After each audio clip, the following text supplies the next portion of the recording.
This is from Paul's first letter to the Thessalonians, which we think is the oldest book in the New Testament. He wrote this very early, maybe even as early as the year 50.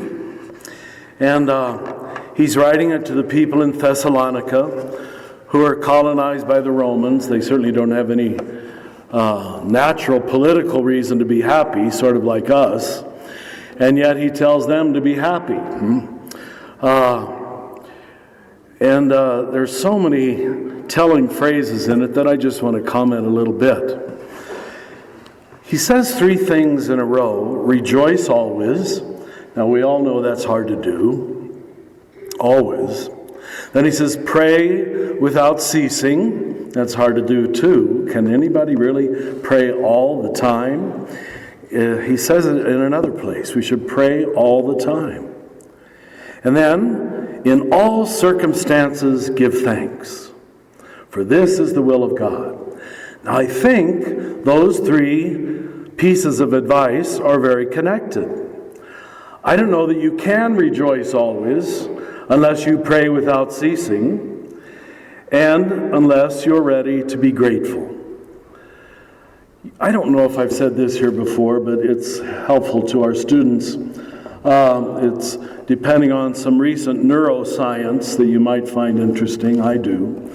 Do you know that when you have a negative, blaming, or accusatory, or fearful thought, your mind wraps around it like Velcro?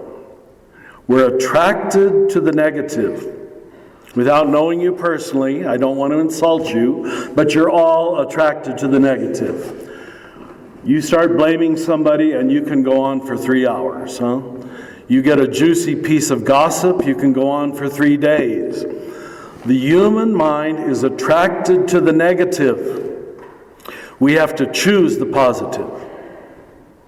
You have to deliberately, consciously pray always. I have to do that many times. Say, Lord, I don't know how to get out of this funk, as we call it, where everything's bothering you and where he's irritable and she's terrible and this just takes over the mind. You know it's true. But there is some good news. I guess it's good news. We call it the Velcro Teflon theory. So we're attracted to the negative like Velcro. We wrap around it. When you have a positive thought, just pure praise of God, just pure gratitude. As he says, this is the will of God in all circumstances to give thanks.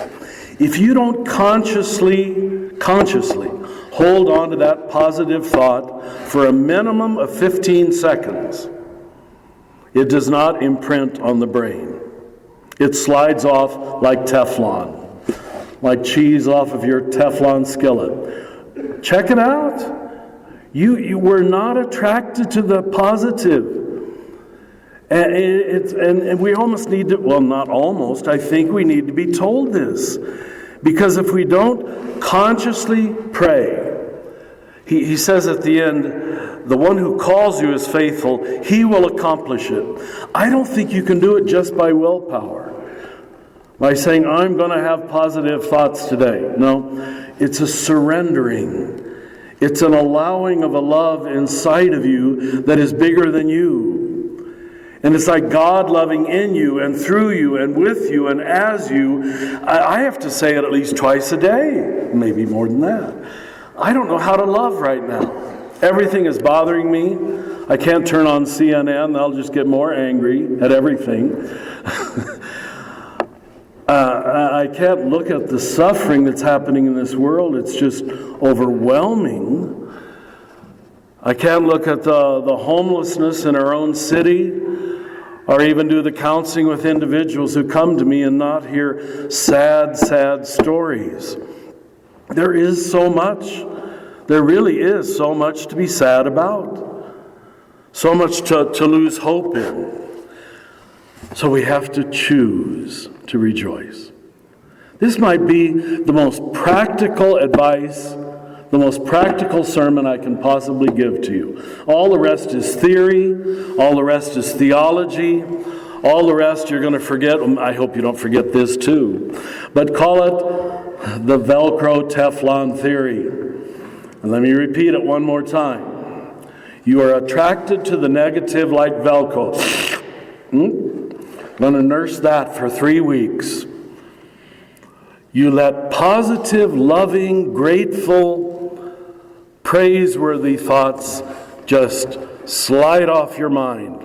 So you have to, 15 seconds, choose to praise God. Choose to be grateful. Choose to not live with a sense of entitlement or I deserve or it's her fault. This might be the best, most practical Advent piece of advice I could give any of you. Because if you do not choose the positive, and one more warning, I'm almost 75. It doesn't get easier. In fact, I think it gets harder as you get older because you have more things to be upset about. So practice, those of you who are young, start practicing early to stay in love, to stay in the positive, and they're almost the same thing.